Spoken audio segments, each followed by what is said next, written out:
Majhni turbomotorji so svoje mesto že našli v večini novih avtomobilov, kakršen je 308. Z drugim motorjem smo ga že pošteno obdelali in test si lahko preberete na naši spletni strani volan.si, zato tokrat dodajem le mnenje o tem novem majhnem motorju.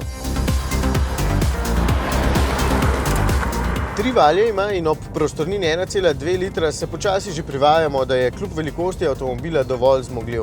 Skoraj 100 kW ima, zato je živahen, predvsem pa ima zaradi turbine dovolj navora že pri nizkih vrtljajih.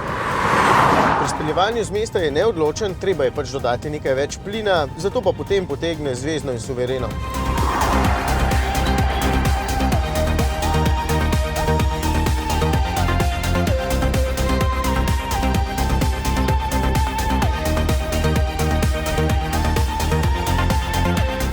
Zaradi 3 valjev ima tudi malce hecen zvok, ima pa tudi gumb Sport, pri katerem se merilniki obarvajo rdeče in stopalka za plin postane bolj občutljiva. Boste imeli občutek, da sedite v bistveno bolj športnem avtomobilu, kot je v resnici. No, porabi pa dobrih 7 litrov 308 s tem motorjem.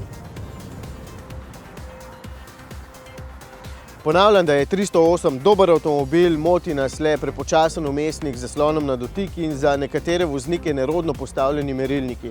Nasploh pa je počutje v redu. Z bogato opremo Allure in s tem motorjem pa vas bo stal dobrih 25 tisočakov.